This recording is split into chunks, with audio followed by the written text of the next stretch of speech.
चलिए एक दिलचस्प बात जानते हैं।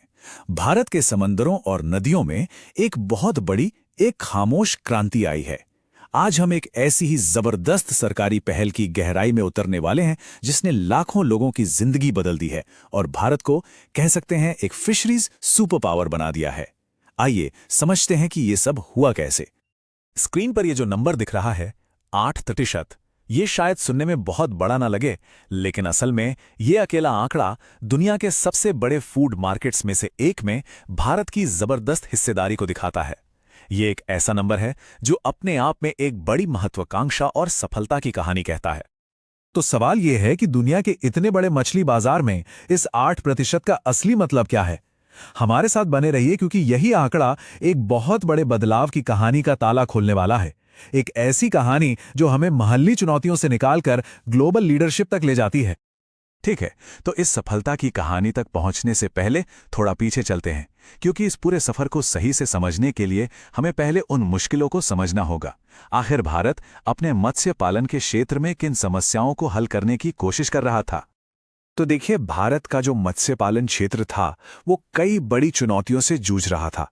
सोचिए, एक्वाकल्चर यानी जो मछली पालन होता है उसकी प्रोडक्टिविटी काफी कम थी। मॉडर्न टेक्नोलॉजी और इंफ्रास्ट्रक्चर की भी भारी कमी थी। और सबसे दुख की बात यह थी कि पकड़ी गई मछलियों का एक बहुत बड़ा हिस्सा बाजार तक पहुंचने से पहले ही खराब हो जाता था। और चलिए फसल के बाद होने वाले इस नुकसान को थोड़ा और समझते हैं। ये आंकड़ा वाकई चौंकाने वाला है। सोचकर देखिए, कुल पकड़ी गई मछलियों का 20 से 25% हिस्सा बस यूं ही बर्बाद हो रहा था। ये बिल्कुल वैसा था जैसे एक बड़े से जाल में एक बहुत बड़ा छेद हो। इस भारी बर्बादी को रोकना बहुत जरूरी था। तो जाहिर है अब जरूरत थी एक बड़ी और मजबूत योजना की। कोई छोटा मोटा सुधार नहीं, बल्कि एक ऐसा व्यापक समाधान जो इन सभी चुनौतियों से एक साथ निपट सके और इस सेक्टर की पूरी तस्वीर ही बदल दे। और फिर सामने आई प्रधानमंत्री मत्स्य संपदा योजना यानी PMMSY। इसका मिशन बिल्कुल साफ था। मत्स्य पालन की पूरी वैल्यू चेन में जहां जहां भी कमियां हैं उन्हें एक एक करके दूर करना और एक नई नीली क्रांति की शुरुआत करना। चलिए फटाफट इसकी कुछ बेसिक डिटेल्स देख लेते हैं। ये योजना 2020 में लॉन्च हुई थी और 2025-26 तक चलेगी। इसे मत्स्य पालन, पशुपालन और डेयरी मंत्रालय चला रहा है और ट्रेनिंग वगैरह की जिम्मेदारी राष्ट्रीय मत्स्य विकास बोर्ड की है। और अगर सरकार की गंभीरता को समझना हो तो बस इस आंकड़े को देखिए। इस योजना में करीब करीब 20,500 करोड़ रुपए का भारी निवेश किया गया है। ये कोई छोटी मोटी रकम नहीं है और ये दिखाती है कि इस योजना को सफल बनाने का इरादा कितना पक्का था। तो ठीक है, इतना बड़ा निवेश और इतनी सारी प्लानिंग, लेकिन इसके नतीजे क्या रहे? चलिए अब अगले हिस्से में चलते हैं और देखते हैं कि PMSY का जमीन पर असल असर क्या हुआ। क्या ये योजना सच में काम कर पाई? और नतीजे जैसा कि इस रिपोर्ट कार्ड में साफ दिख रहा है, बस कमाल के हैं। जरा देखिए, एक्वाकल्चर की प्रोडक्टिविटी 3 टन प्रति हेक्टेयर से बढ़कर 4.7 टन हो गई। प्रति व्यक्ति मछली की खपत 2 गुने से भी ज्यादा हो गई, मतलब 5-6 किलो से सीधा 12-13 किलो पर। और वो जो फसल के बाद भारी नुकसान था 20-25% का, वो अब घटकर 10 से 15% के एक मैनेजेबल लेवल पर आ गया।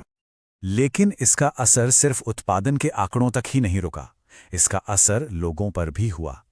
इस योजना का लक्ष्य था 55 लाख नौकरियां पैदा करना, लेकिन इसने उस लक्ष्य को भी पार करते हुए लगभग 58 लाख नए रोजगार के मौके बनाए।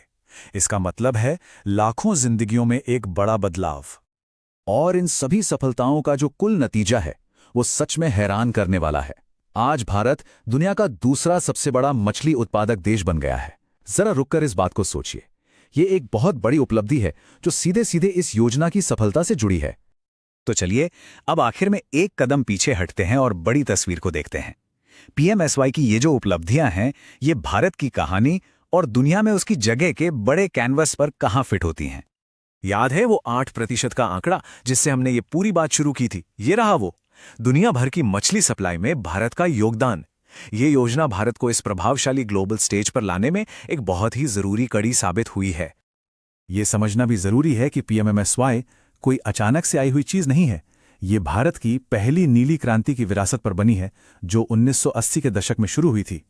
PMMSY ने एक तरह से रॉकेट बूस्टर का काम किया, जिसने इस विकास को एक नई रफ्तार दी और एक ग्लोबल लीडर के तौर पर भारत की स्थिति को मजबूत किया। और इस तरह ये सफलता की कहानी हमें एक बहुत ही रोमांचक सवाल पर लाकर छोड़ देती है।